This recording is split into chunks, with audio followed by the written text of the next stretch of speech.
Well, good afternoon and welcome everybody to this week's webinar in the series of conversations that we've been having up to now. This is the fifth and penultimate Thrive and Survive session that we're going to be having, which is brought to you by Telco. In these sessions, what we're attempting to do is to have constructive conversations about the situation that we find ourselves in. COVID-19 has plunged the entirety of the world, the globe, into disarray in many ways, and we're all trying to find a new normal. My name is Dumisani Nkala. I work at Telco, and I'll be moderating this session. So as we start off this afternoon, I would like to welcome our two panelists who are with us this afternoon. It's a very exciting panel. I've been quite excited for this panel for the whole week. I'd like to first of all introduce Jeff Peary, who is the Director of Talent Development, who's coming out of SA. He's the Director of Talent Development and Corporate Learning at DHL. He works out of South Africa, and he does that for the whole of the Africa region. He's also got a specialization in aviation and logistics. Jeff, welcome. There's been so much excitement about having you on the platform this afternoon. I've seen lots of activity around our Facebook page with people being really excited about having you on here. So welcome and thank you for making time. Dumi, thank you very much for the invitation. It's my pleasure to be here. Wonderful. The second panelist that we've got is one of my favorite people. I enjoy his mind.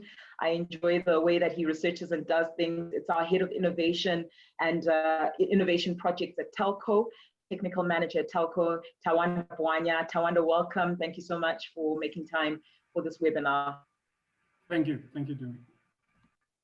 All right, so we are not going to waste too much time, gentlemen. We're just going to plunge straight into it because I know that there's going to be lots of questions coming in from the floor. But before we get into the questions, I really would like us to set the scene for what we're talking about today. The topic of our webinar today really has to do with how digitally and logistics-wise, our businesses can be shaped to survive and thrive during this time. And we want to really talk into specific strategies that small businesses can use in order to survive and thrive. But in order for us to set the scene, Jeff, I'm going to ask you to give us a bit of a master class in supply and logistics management. What role does it play in an organization? Many small businesses maybe have never really thought through the idea of supply chain management, value chain management, and perhaps are now facing the realities of having a supply chain and a value chain that's very disrupted because of COVID-19. So won't you go ahead and give us a bit of a masterclass? What does a traditional supply chain or value chain look like, and how is it operated traditionally? Dumi, thank you once again. If I can say good afternoon to the delegates that have joined us. It's a privilege to actually join and just share in terms of my passion. And I just want to start with a story. So on this Monday, I joined a webinar of logistics experts across the globe. And one of the major topic of discussion was that it's like Christmas right now. And most of us nearly fell off our chairs. What do they mean? It's like Christmas, yeah? But they were specifically talking about e-commerce and how it has happened within this pandemic. They are seeing the demand, the demand for the goods, the demand for food, the demand for fruit and veggies that is happening at a macro level in a suburb, in a city. That's what they are seeing. So they say they cannot cope with the demand because people are under lockdowns, but they still need to eat.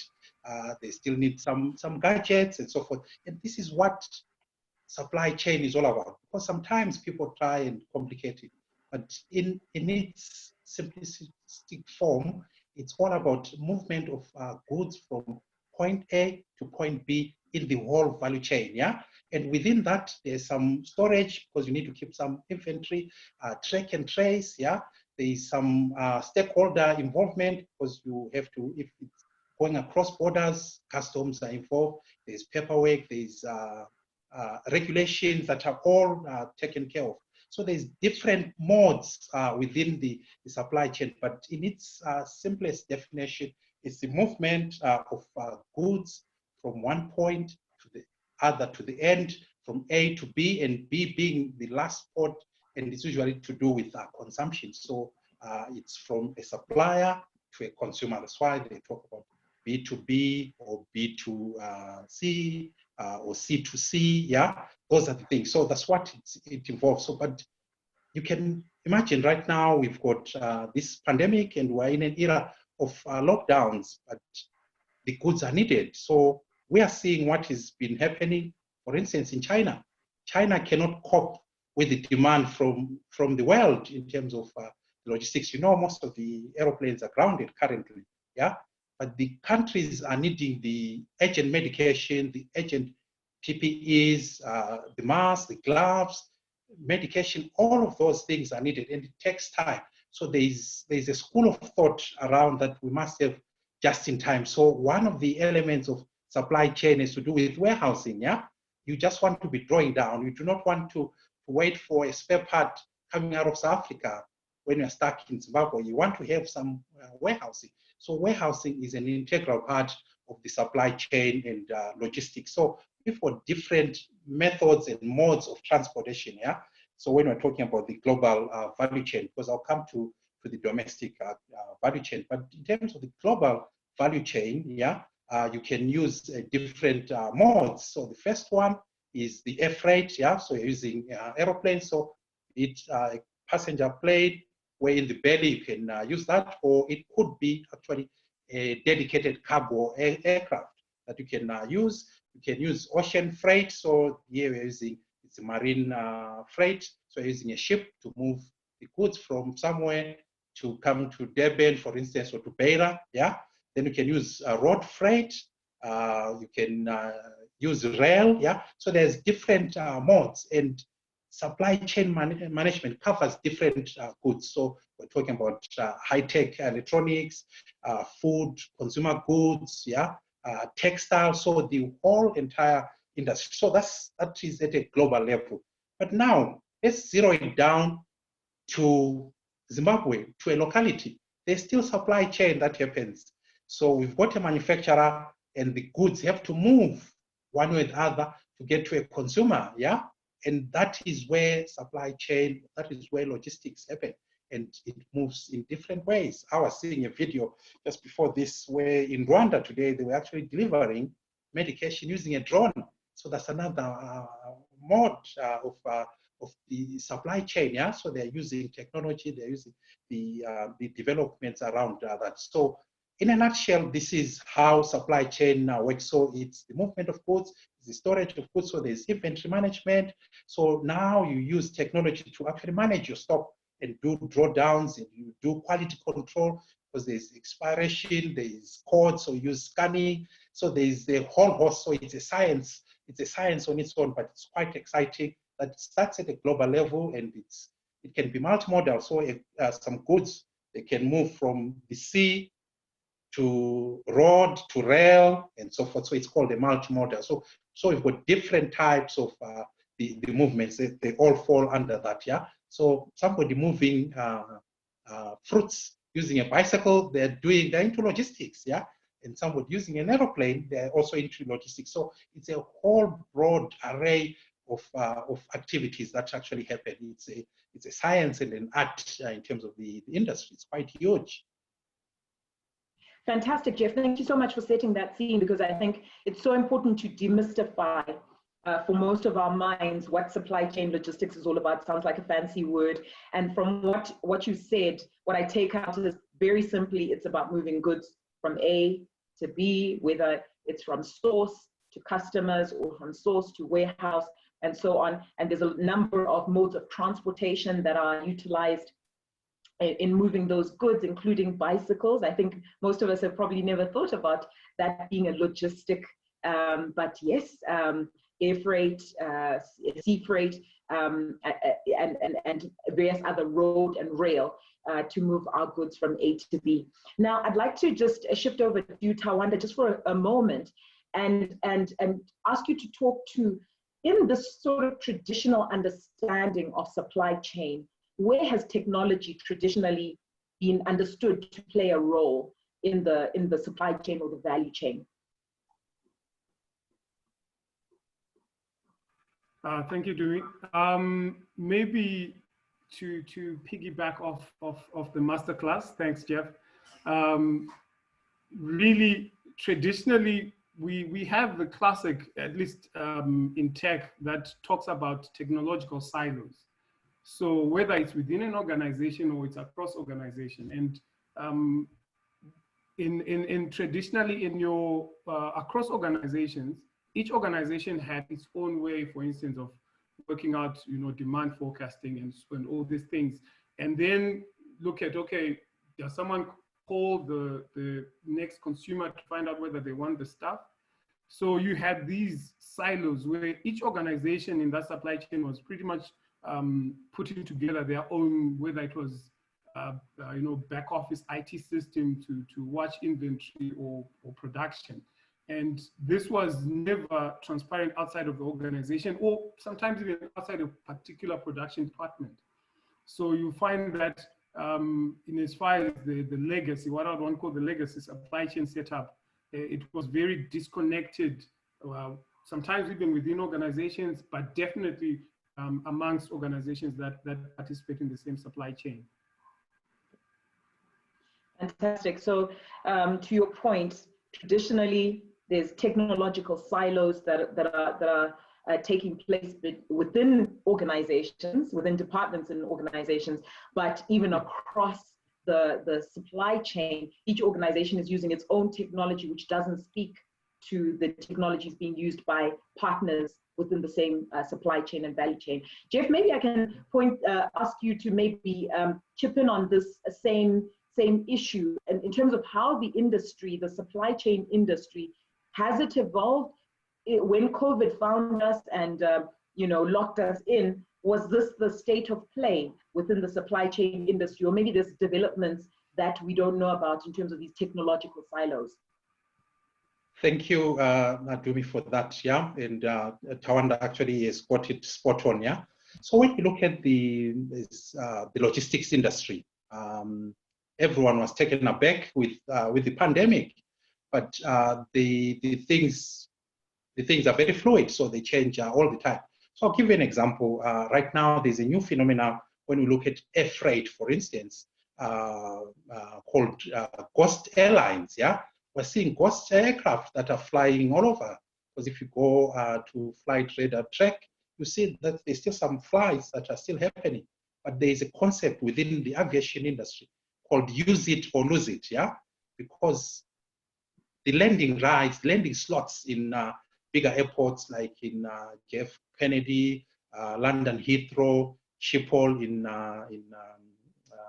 the Netherlands, you get a right to a landing slot. Yeah. So if you do not use it over 80% of your time, you lose it to your competitor and you'll never get it. So we're seeing a phenomenon where flights are flying empty. In the States, only in the month of April, the airlines that were flying, the top four, they spent over 10 billion United States dollars just flying around these aircraft. And remember, 50% of the aircraft in the Americas actually are grounded right now.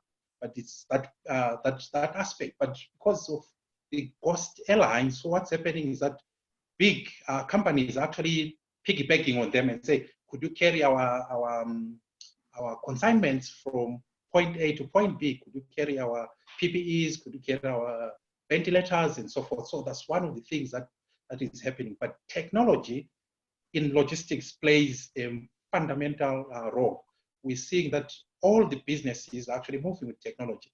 So data plays a critical role. So all the big ones, you find that they have data analysts. They have people that are business and data analysts that look at the data, look at the trends. So where is the trade lane happening? So the Asia-America trade lane, yeah, the Asia-African trade lane, the Asia-West Africa trade lane, the Asia-Southern Africa trade lane. So they're looking at that. So they're taking that information and utilizing it. And I want to move on to something quite key. It's why when I started with my story, that they said is like Christmas. So if you look at e-commerce right now, it's moving, it's huge because people are taking their smartphones and ordering from homes, yeah, in their comfort of their homes, and they're ordering. And most of the warehouses were not ready for the deluge of demand. They were not ready for that. It has caused quite a lot, and they have to pivot and say, what do we need to do?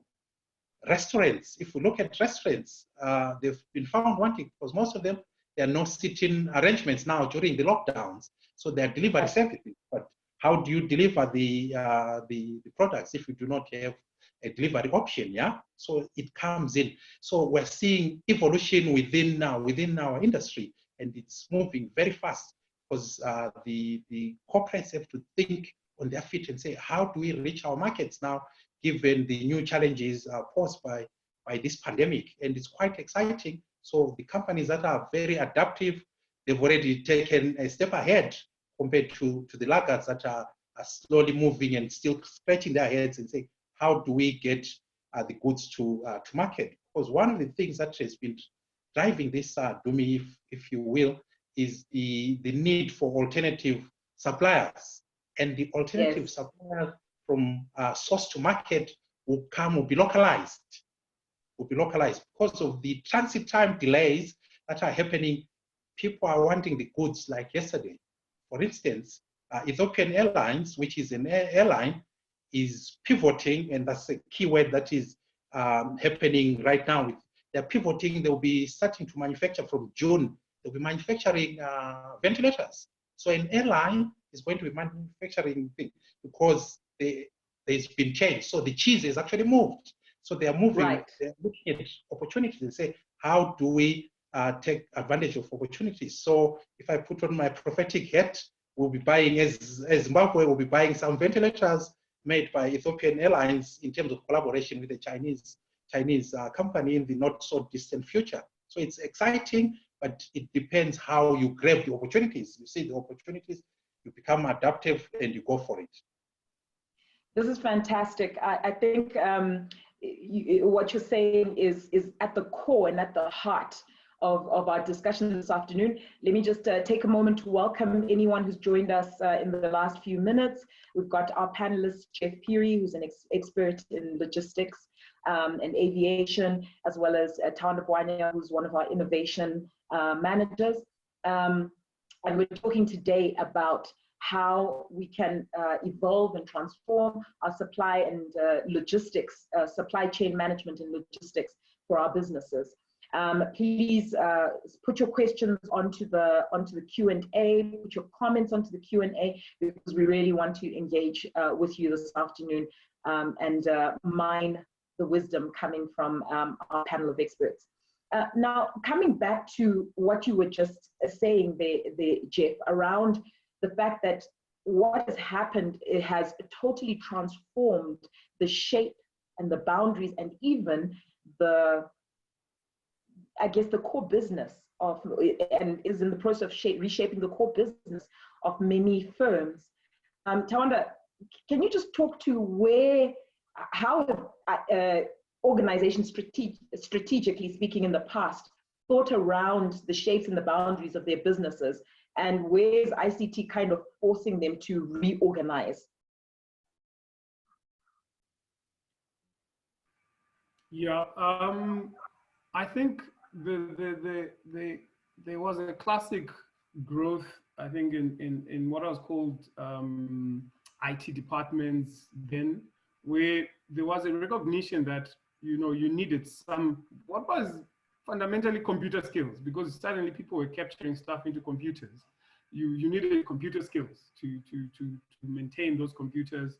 But the evolution that has happened, I think, over the last decade has changed that from IT traditionally being just a support function to being a primary driver in almost most organizations. And what has happened as well is with that has come better adoption of systems. Now, unfortunately, most times these are you know, driven by, okay, HR wants a system to manage the payroll that comes in and then there's accounts, and then there's sales, they want the CRM. So you still had systems coming in now into what was, or imposed on what was traditionally always disjointed. So, but what has since started happening is technologically CRMs have evolved to encompass certain aspects of supply chain. So for instance, you had CRMs now integrating to Amazon, to DHL, because people realize that if I'm buying to sell, I still need to be able to give timelines based on what I get from DHL. So, and because those organizations had exposed a portion of their process to partners, we're starting to see that integration. But again, it's still in bits. But I think the excitement for me is COVID came in to most organizations, I think, including the one that I'm involved in, to say, look, there are aspects that we thought, no, IT, it's fine. You can, the legacy process works fine. We don't need to change it. But suddenly now you don't have physical bodies, and you now have to deal with how do I need to plug in what remains out of the organization so that the visibility for a line manager is no longer limited to his physical presence. So this then I think has brought businesses to a place. I think we've had interactions as an organizations with smaller businesses even that's saying, look, how do I plug in this disconnect now? How do I get my systems to talk together, or do I need to overhaul the whole process and fine tune my value chain in the process? Fantastic. Maybe picking it up from there, one of the things that you're saying is that IT has moved from this kind of remote support function of helping people to use the strange and new technology to suddenly a strategic function where the business is actually built around the ICT and its capabilities rather than the other way around. Jeff, maybe I can come back to you on this one in terms of the boundaries, just coming back to what you're saying around organizations even shifting. I mean, that's quite an extreme example of an organization that's traditionally an airline now becoming a ventilator maker. But I think it's quite descriptive of what's happening in the current situation. And one of the key questions to my mind that continually comes up is, yes, people are touting that ICT and digitization is probably a key aspect of solving the logistics problem, but how much of the logistic can you take and make virtual? Will we still not need trucks moving on the road? Do we still not, because at the end of the day, some of the goods are physical. And so I think some of the questions we've had that have come from our not panelists, but guests in the past have had to do with, I'm a small business. I deliver pies, or I sell pies from my shop. Organizing a whole logistic around that is going to add to the cost of my good, which normally costs $3 or $4 anyway. So how should small businesses be thinking around this? Great question, Dumi. So when we look at it, and I want us to be practical and use the examples of e-commerce, and really help the small business that it's really positive and it's possible, and it starts with the mindset. So you should have the right mindset that will give you focus and say, how do I now adapt to the changing environment? So this is where it starts. So we look at e-commerce. So if I look at do a casual analysis for Zimbabwe, I see that we've got a low intake of businesses that have got an official website, for instance. Yes. A payment option, within their website, a delivery option. Those are the things. So when you want to do and pivot for an e-commerce, those are some of the basic things that you need.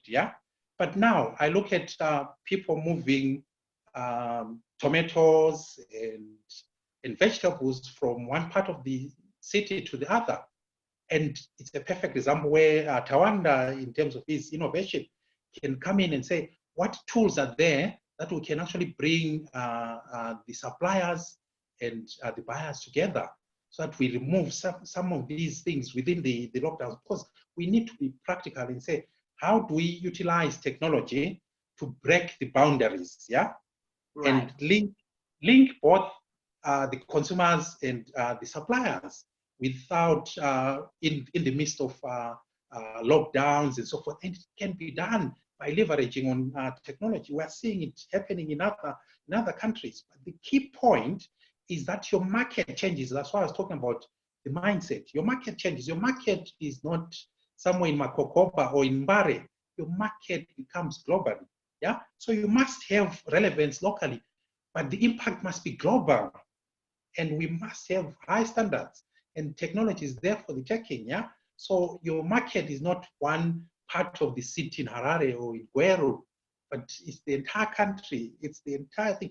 This is the mindset, that's what we need to do. And it's all about cross-border trading, yeah? If you look within Africa, our trade is so minuscule. It's less than 5%. We need to increase that, yeah? So those are the things, but we must support the local, the small business.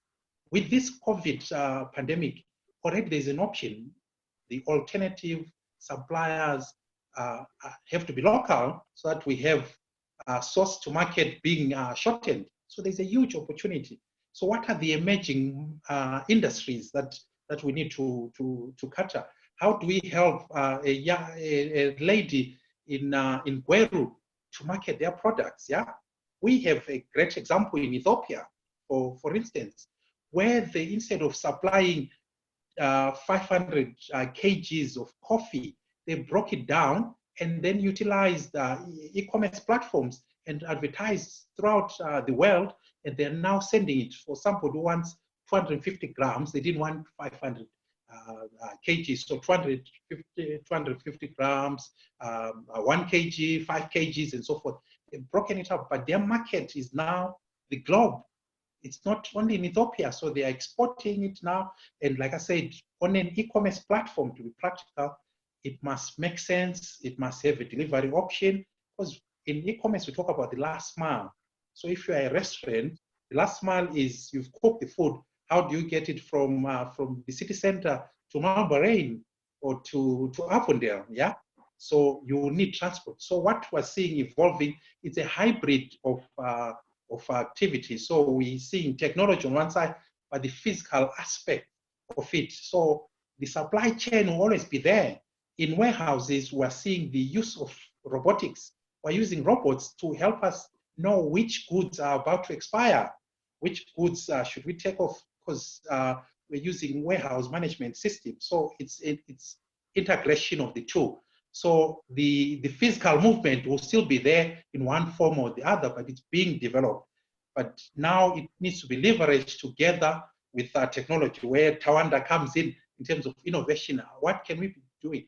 And there's lots of things, collaboration between universities, for instance, small businesses, ministries, all coming together and saying, how do we improve on the supply chain? How do we make it easier? How do we remove pain points to people involved in the value chain? Yeah, it's all about taking those pain points in different aspects of the value chain as the goods move from one place to the other. That's fantastic, Jeff. I think one of the things that you've mentioned there, out of the many things that you've just said, which just really strikes my mind, is that there's almost a balancing process that's going on, where in the one instance before COVID, we had swung almost to an entirely outsourcing our manufacturing to a China. Now there's also you're talking about the fact that there's an opportunity that's been created to localize the last mile, and therefore businesses can get involved in that, and that's one way of remanaging and reorganizing the value chain, and where businesses can then collaborate to do that. with your coffee example from Ethiopia, where, yeah, with a local supplier, they can get the same coffee product to the customer because they're local, but at the same time, they shouldn't just be looking at the local. The globe is also their market as well. So I find that very, very fascinating. And I think as Zimbabweans, we really need to start thinking more global, and our product going global and our standards going higher, rather than only thinking about ourselves being a market that purchases from other markets. So that's really fantastic. I'm going to take a few comments and questions from the floor. They've come in quite nicely. And so gentlemen, please be ready to answer the questions as they come up. I've got a comment here from Kevin Motzi, who says, Jeff, thank you for the good recap on supply chain. Thank you, Kevin, for that. And then there's a question here from Rumbi Chirumbwana. She says, I'm a director to a consumer luxury clothing brand that's operating from Zimbabwe. And with the advent of COVID-19, are we going to see a reduction in costs to export to the US, the UAE, Europe, and within Africa? Because the cost to export using air freight such as DHL and FedEx has never been favorable from Zimbabwe, and therefore increases our cost of finished products, therefore making it almost impossible to compete with regional and international brands. I think this is the core of the issue around logistics. It all comes down to cost, because cost then affects how you price product. Jeff, why don't you take that one on to start off with? Rumbi's core question is, are we going to see the cost of logistics coming down? Brilliant question, yeah. So there is actually opportunity. So in general, because, and we go back to economics 101, yes, the theory of supply and demand, that's what drives logistics. So the theory of supply and demand, right now in China, like I said, because of the lack of capacity on air freight, the freight charges have gone up between 80 and 100% in the last month of April, yeah? But there's an opportunity. Flights are coming, they're using charter flights, they're coming, they're called repatriation flights. So they're bringing our citizens that are stuck. So when they're going back, they want some capacity, so you negotiate. So the key is to have close relationships with the suppliers, yeah? So have close relationships with Ethiopian Airlines because they're flying ghost things. So they want to cover things, they'll give you better rates, yeah? So the rates are things, so you must develop have greater relationships with the suppliers. The price is not cast in stone. The price can be negotiated. The price can be negotiated. There's lots of things that are involved. So it's volumes, the gross profit margins that they look at, the time of the month, yeah. All of those you consider them. And who says that all the time you need to fly the goods? So there's two things. So you can actually book a dedicated space, which is called a full consolidation load, an FCL, or you can do what is called an LCL, less than full containerization load, yeah? So when you put together, so that's why technology comes in. She may need to look for people so that they go together, they strengthen numbers, and if you go in numbers, it's easy to negotiate. Emirates is going to be starting their flights. Cargo is their new Christmas, yeah, and they are giving good rates. So it's having relationships with these suppliers, and building those long-term relationships, and trying to consolidate. Don't be selfish and just try and go alone, but go in numbers, yeah. Go in numbers. Go in numbers. There's options actually there, yeah. Some people that are getting things. I mean, like I said, in China, some of the goods have moved close to 100%. But what we're seeing is you still negotiate if based on the relationship that you have. There's so many suppliers out there, you get a good deal. Cost definitely plays a key role. Absolutely, and I think the three things I'm picking up from what you're saying, Jeff, is number one, there's got to be some level of networking and relationship building, and knowledge of how supply chain, how the logistics aspect actually works, and who are the players and who one can talk to. Secondly, you're saying collaborate, because the reality is with any logistic, the volumes make a difference. And the third thing that I want to ask Tawanda maybe to speak to is this aspect of technology maybe taking away the need for us to spend a lot of time or send big consignments, or spend a lot of money sending big consignments. Tana, can you give us some examples of the way people are leveraging platforms to, whether it's consolidate or to pull together resources such that costs can then come down? Thanks, Amy. The one thing I think that jumps out is data. So as small businesses, we are not given to collecting and storing a lot of data. We go by the wind, right?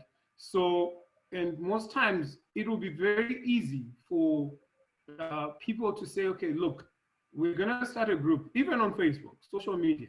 People want to aggregate consignments going to, let's say, Uganda, for argument's sake. And you suddenly will see everyone who has tried or who wants to export will say, yeah, oh, I do, dairy, I do this. And suddenly you start to see the growth make sense. But right now, the challenge we have is because there's this belief that, the technology or tech is for, technologists, or for lack of a better word, people are shying away from this exposure. Oh no, somebody will know what my hustle is. But that exposure actually can be positive when you are now looking at consolidation, because with data, even logistic companies will go in there and say, oh, this is interesting. We're getting a lot of people on social media or wherever, with interest to move stuff up, and then the aggregation opportunity comes up. So my plea to small business is, there's never, it's never too late to start collecting data from within the organization. Who are you selling? Where are you selling?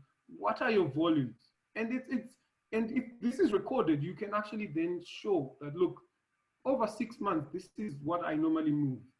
Yes. Can my cost come down by $2? Because it's consistent. But most of the time, a guy will come to you and say, yeah, I want to do this, but where is the record? Where is the data that actually supports? Oh yeah, no, because I did it, I know it. But it's a data-driven world. If you're talking, yes, information technology, we're collecting and processing data.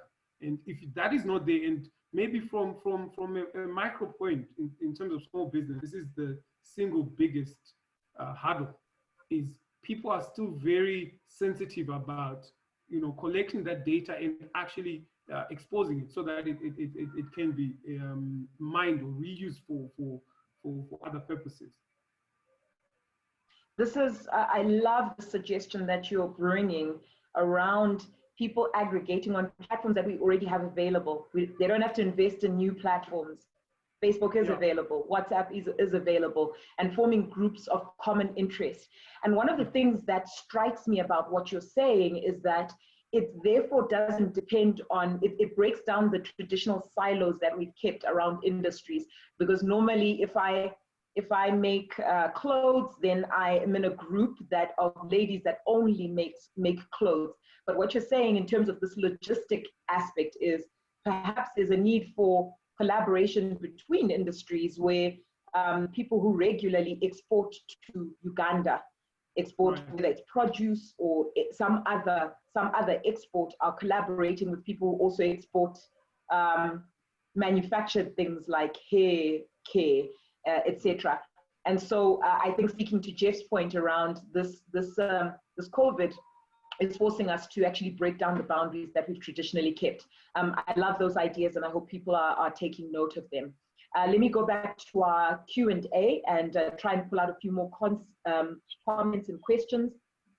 We've got Ndabenhle here who says, we need more digital presence on the cross-border trade. This is a sector that's largely been an underground sector through the Malaichas, which is the colloquial term for a runner who basically is doing an informal logistic. And I think that's a very interesting comment. Jeff, speak to us about the Malaicha trade and how much of it can we consider to be a logistic?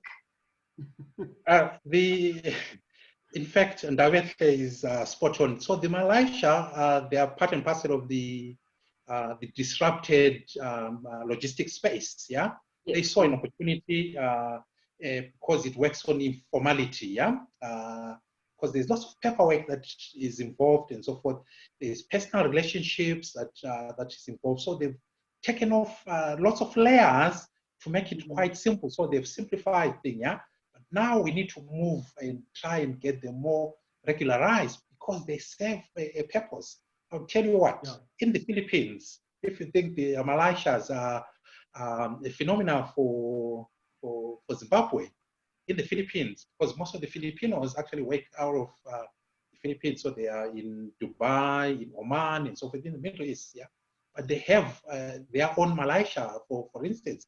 So they've used WhatsApp groups where they've consolidated and get to know who is going, and that guy goes as an onboard courier, for instance. So when he's flying, he buys space there, yeah? So the human mind is amazing if presented with some challenges. So a crisis creates massive innovation opportunities. So the Malaysians, they play a critical role, but we need to see how do we formalize them, yeah? How do we formalize them? Because right now there are lots and they're disjointed. They serve a purpose, yeah, and they have a critical role. And I see them growing from strength to strength, actually. Absolutely. In fact, that nice example in terms of the Philippines, I think that you're right. The human mind has the capability to innovate any problem.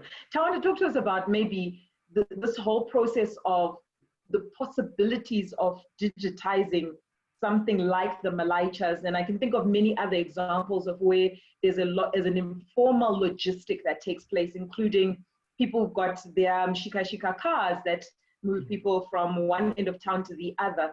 And we know that in Africa, one of the things we lack is good infrastructure sometimes that administrates, these logistics very, very well. Can you give us some examples of maybe where we could be using digital to actually somewhat formalize what is largely an informal industry? Yeah, I think again to speak to the underground. I had a very interesting case where I broke one of my phones and went on Facebook, looked for a phone in Harare, found a guy, and then I said, oh well, can you deliver? And the guy says, yeah, if you tell me where you are in Harare, I can deliver. The issue then, the process of me, tying down a phone and getting in touch was less than 30 minutes. The process of actually delivering, on the other hand, is a different issue. And I was sitting there and I'm thinking, okay, we are in lockdown. We have all these shikas that can't operate as public transport. They were operating. What would happen if you start aggregating those guys as delivery? You are not breaking social distancing issues, but the resources there, they are generally very efficient Honda Fits. So the fuel consumption is not going to be the same as bigger trucks. There is an opportunity, and most times we're always looking outside. Oh, what are other people doing to get around this? But it's repurposing what probably we've now set aside because of this current status quo. But when look, think of it in dollars and cents.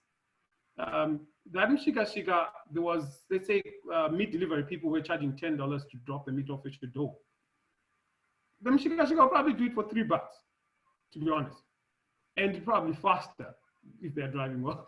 But so to me, it's getting a culture change amongst our people to say, your house has not come down on you because now you can't run your side hustle with Shika, but where are the opportunities? Grocery deliveries. You've got people doing this in-house. And yet it's probably more expensive for them to do this. Yes. I once got a taxi to pick me up from home. He showed me a route from my own house that I didn't know, which was faster than my usual route to get to work, you know. And these are efficiencies that suddenly pop up in terms of cost if we can leverage them. So to me, it's looking at repurposing and then dropping in the technological angle, because where is the closest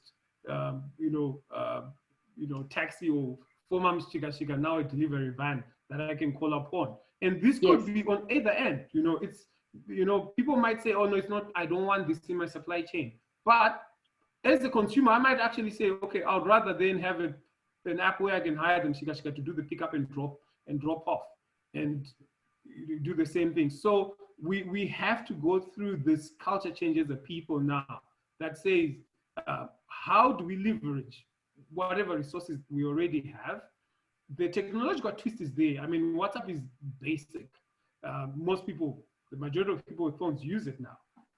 But converting that information now is going to HIT or Shinoy University and saying to those kids, hi, here is the value chain. There is this gap we need to sort out. Once we bring these kids in, they now feel the pain point. We will have these solutions in weeks, in my mind, you know. So it's being able to now rope in those, but it takes us going, you know, debunking this view that says technology is not for me because I do chickens. If I know your slaughtering cycles, I can tether my purchase, you know. And if this is transparent, your chickens will be bought before you even slaughtered, right? But it's now taking that and saying, okay, hi kids, please help me put this on a digital platform so that people can actually see what I'm doing. And your part in that value chain is already changed. You're now digital. Someone can come and plug into you now and say, I'm going to run a restaurant selling, you know, prepared chicken meals and whatever. And I can plug into you, and I have a good understanding of your production timeline.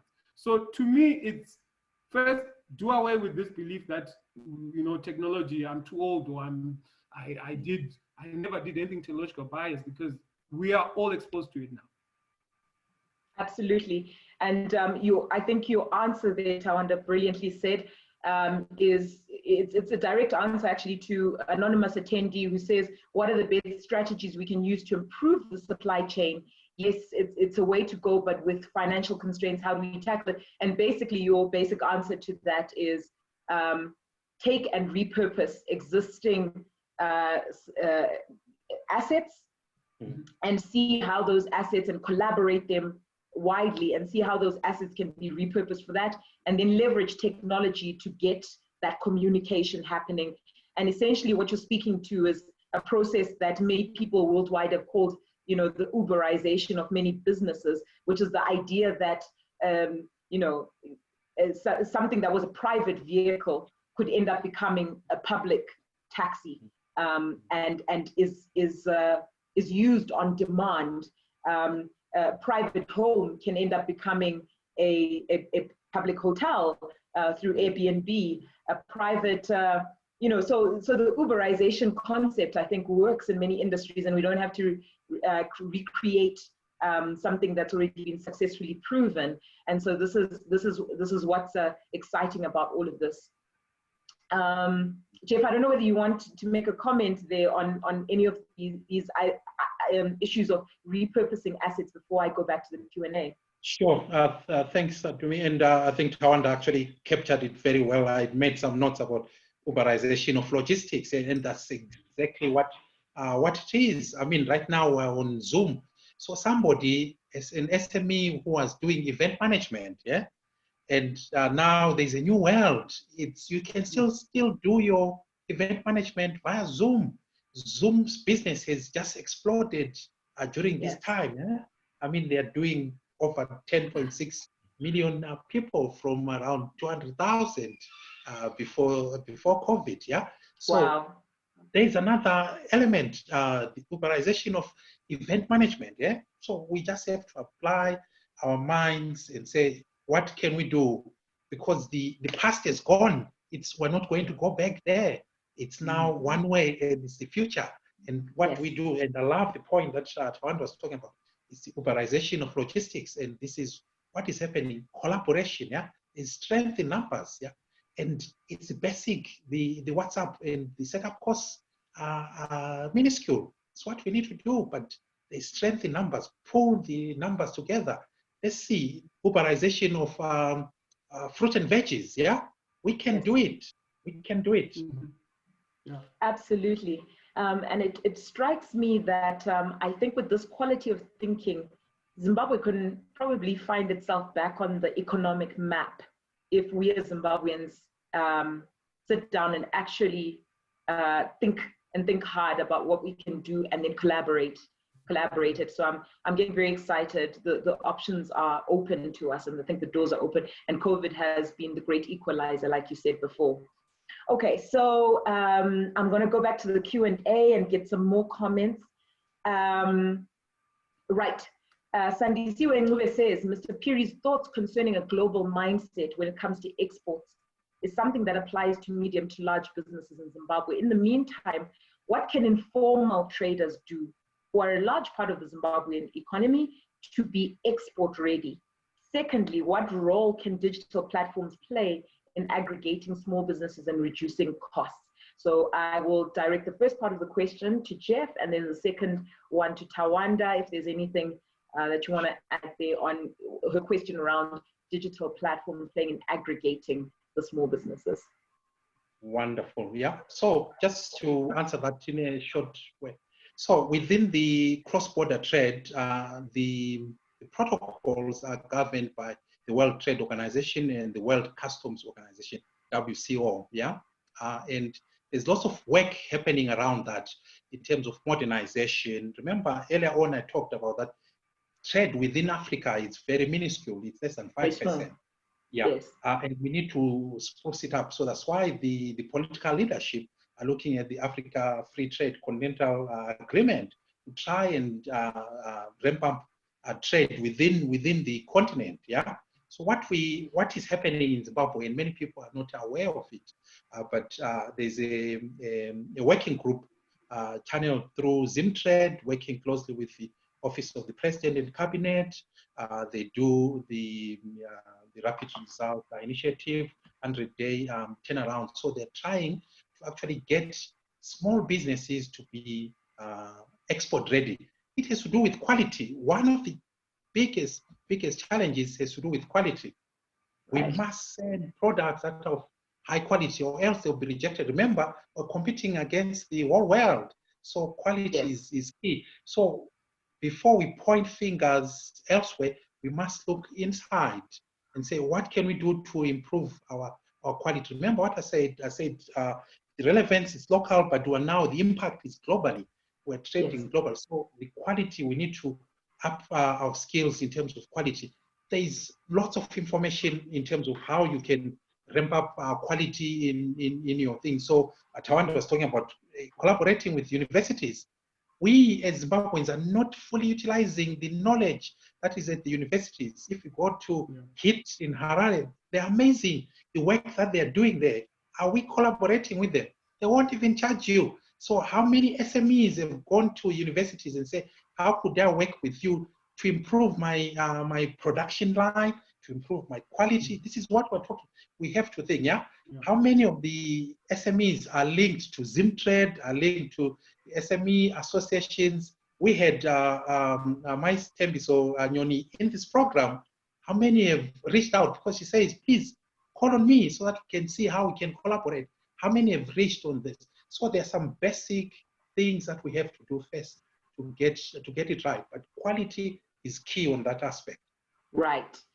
Absolutely. So I think your key emphasis there is quality. Let's get the quality right, and the information can be found. And now the democratization of the internet, we don't have an excuse to not know how to get our quality to the right level, because the information is more democratized than it ever has been before. Fantastic. Tawanda, do you want to quickly tackle the second question that's Sandy, the second part of the question, which is that what role can the digital platforms play in actual aggregation And I just want to link that together with the comment that's made by Sydney Mugadza-Weta, who says there's also a need for supply chain players to have integration from upstream to downstream. So I think he's kind of alluding to the same thing. So maybe do you want to make a quick comment on the aggregation side?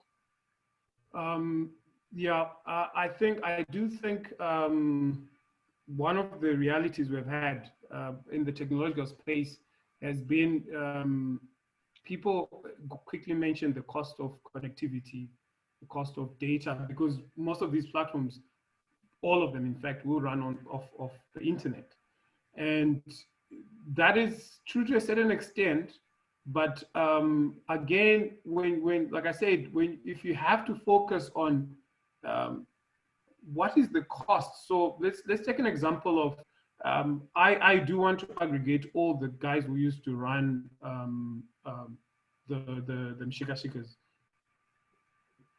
The amount of data cost-wise to me is minuscule, because all I need to do is a 5-minute GPS poll. Where is this car? Where is the nearest car to the place I want to pick up or deliver? So if we break it down, my belief is that we have to break these things down first and say, if the contribution of technology is too big, there are those, I just spoke to SME ministry and so on, where you can say, you know what, this is really stopping us from moving ahead. But I do strongly believe that a big gap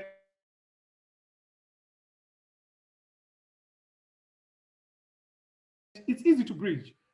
I don't know how hard we can hammer this. We have the human resource. We have the intellectual know-how. We're in country, whether it's experience or even from our universities. It's a question of how do we rope this in? How do I get into my value? I run a restaurant. When I employ, do I bring in an ICT attaché student on board so that he looks at the process? Because you need somebody who has an understanding of the IT aspect to then say, you can transform this way. It's harder to just bring someone and say, look at this process and digitize it or digitally transform it. But we need this collaboration, whether we like it or not. And it's not unique to us. When you have all these businesses like Ubers and the Googles, you'll find that there's always this collaboration, whether it's between higher learning institutions and industry even. What is industry's pain point, and how does technology bridge that? So I think it's probably the easiest element to bridge, because we are not looking outside. We're not looking for solutions to be built from India or from China. These are actually solutions that can be homegrown, but we need our people to believe that you can quickly resource this from within. In fact, it occurs to me, Tawanda, that as we are both Tawanda and Jeff, that as this industry, the supply chain and logistics industry is actually transforming and changing, that what's actually happening is that new jobs are actually being created, and one of the jobs is obviously that of an aggregator. So I think that exists already, but now a digital aggregator of resources and of assets, which will help the people within the industry to lower their costs by creating a platform that can aggregate for multiple businesses rather than each business sorting out its own logistic and then using technology as the tool to get that aggregation happening. But as you say, it takes the mindset right from the start. I'll read one or two more comments from we are totally out of time, but I want to read one or two more comments and then get your closing thoughts.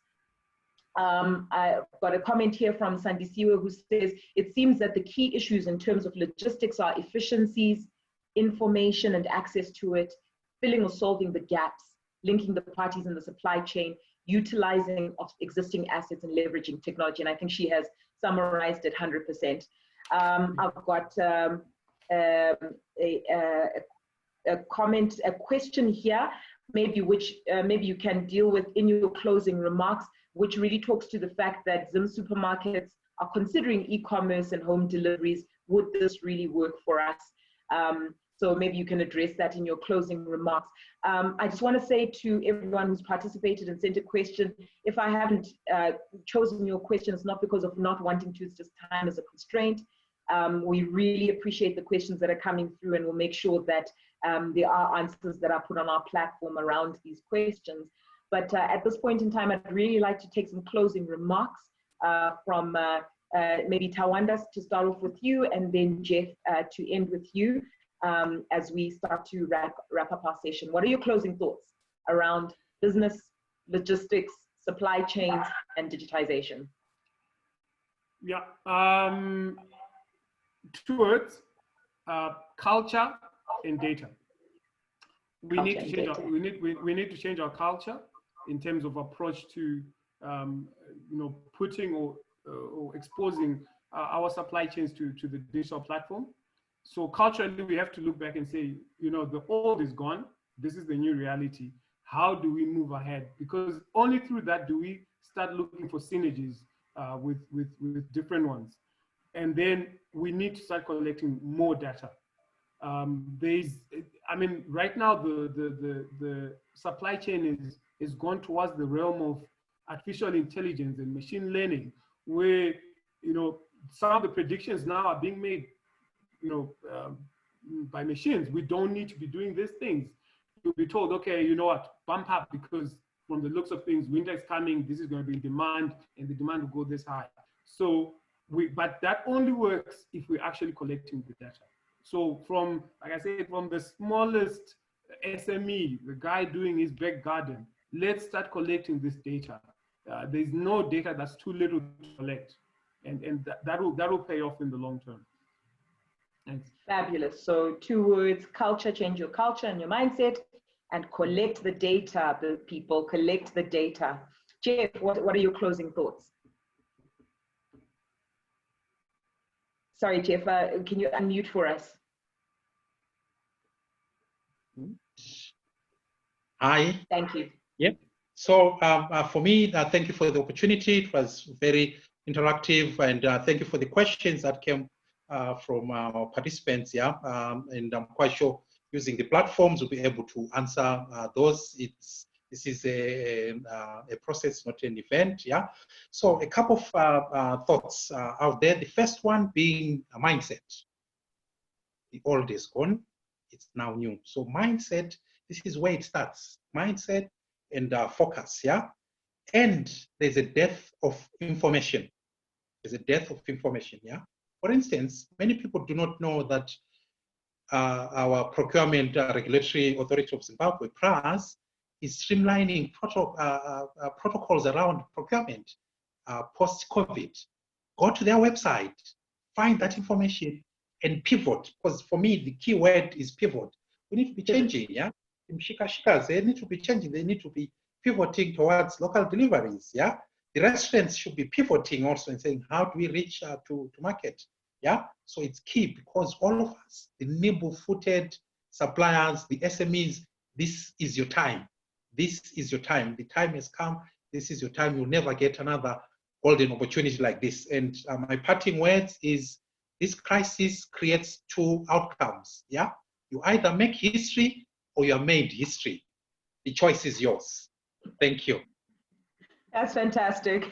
Make history or you will be made history. Make sure your mindset is right, and pivot, people. Let's pivot.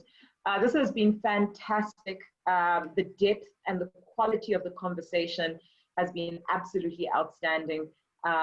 We are so grateful for your time, Jeff Piri, so grateful for your time, Tawanda Bwanya. And we hope we can continue this conversation in weeks and months to come on different platforms. But for today, thank you so much for joining us. Thank you to all of our attendees to the session. Thank you for your questions, great questions and great comments.